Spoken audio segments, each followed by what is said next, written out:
Hey guys, welcome back to our channel. இந்த வீடியோவில் Pongal celebration எப்படி பண்ணோம் அப்படின்றது தான் பார்க்க போகிறோம். ஸோ வாங்க வீடியோக்குள்ளே போகலாம். இந்த டைம் எங்கள் சர்ச்சில் ரொம்பவே சூப்பராக நடந்தது. எங்கள் இதில் கோலம் போட்டி நடந்துகிட்டு இருந்தது. அதையும் பார்த்தோம். எல்லாருமே கோலம் போட்டுக்கிட்டு இருந்தாங்க. யாருடைய கோலம் நல்லா இருக்குதோ அவங்களுக்கு ப்ரைஸ் கிடைக்கும். நிறைய பேர் கேட்டாங்க, கிறிஸ்டின்ஸ்லாம் நீங்கள் செலிப்ரேட் பண்ணலாமா அப்படின்ட்டு. பொங்கல்ன்றது ஹிந்துவுடைய பண்டிகை கிடையாது, தமிழருடைய பண்டிகை. தமிழாக இருக்கிற எல்லாருமே பொங்கல் கண்டிப்பாக செலிப்ரேட் பண்ணலாம். பரபரப்பாக எல்லா வேலையும் நடந்துகிட்டு இருந்தது. எல்லாம் வேடிக்கை பார்த்துட்டு இருந்தோம். அப்புறம் எங்கள் ஊர் இளம் பெண்கள்லாம் டான்ஸ் ஆடினாங்க. சூப்பராக டான்ஸ் ஆடினாங்க. அந்த சாங் போட்டோம் அப்படின்னா கண்டிப்பாக என்னோட சேனலுக்கு காப்பிரைட் ப்ராப்ளம் வரும். அதனால் நான் மியூசிக் ஆட் பண்ணுறேன். சிலம்பமும் நடந்தது. அதெல்லாமே ரொம்பவே சூப்பராக இருந்தது. பாரம்பரிய கலை மாதிரி செம்மையாக இருந்தது.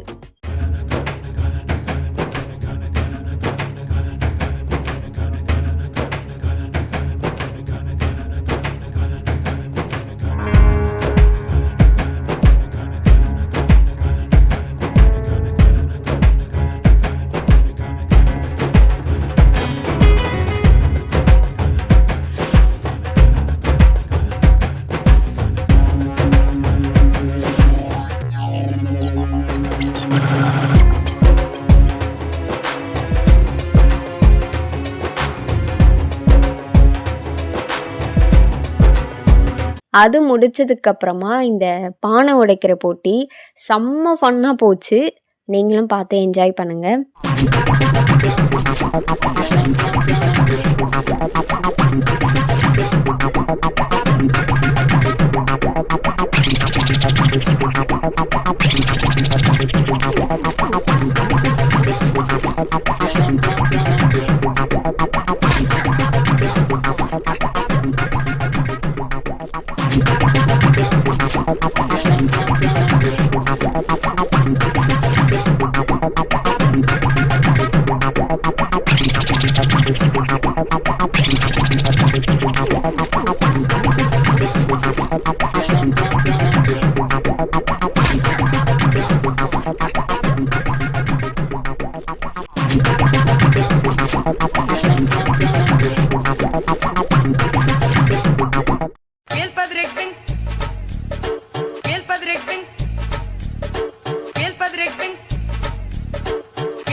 அப்புறம் ஒரு சைடில் எங்களுக்கு சக்கரை பொங்கல் கொடுத்தாங்க.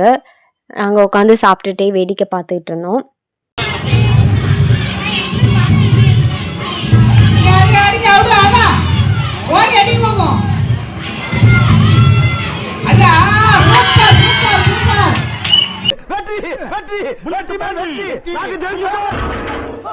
அதுக்கப்புறமா இன்னொரு கேம் நடந்தது.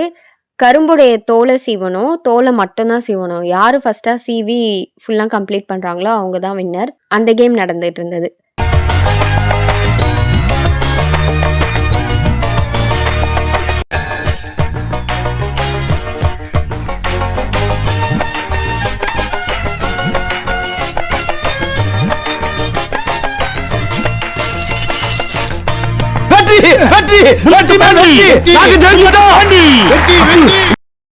அப்புறம் கேர்ள்ஸ் அண்ட் பாய்ஸ் எல்லாருமே ஜாலியாக சேர்ந்து டான்ஸ் ஆட ஆரம்பித்தாங்க. அதெல்லாம் பார்த்துட்டு அப்புறம் ஃபோட்டோஸ் எல்லாம் எடுத்துட்டு வின் பண்ண எல்லாருக்குமே ப்ரைஸ் கொடுத்தாங்க.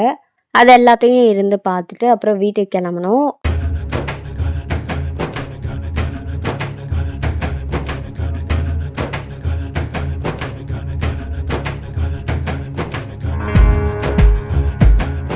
பொங்கல்னாலே எனக்கு ரொம்ப பிடிச்ச விஷயம்னா அந்த சாப்பாடு தான். பொங்கல் சாப்பாடு எல்லா காய்கறியும் போட்டு சாம்பார் வச்சு அவியல் பொரியல்னால் எனக்கு ரொம்ப ரொம்ப பிடிக்கும்.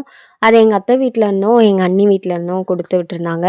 அதையும் நல்லா சாப்பிட்டுட்டு செம்மையாக ஒரு தூக்கம் தூங்கணும். அவ்வளோதான், பொங்கலே முடிஞ்சிருச்சு. இப்படி தான் எங்களோட பொங்கல் போச்சு. உங்களுக்கு பொங்கல் எப்படி இருந்தது அப்படின்றத மறக்காமல் கமெண்ட் பண்ணுங்கள்.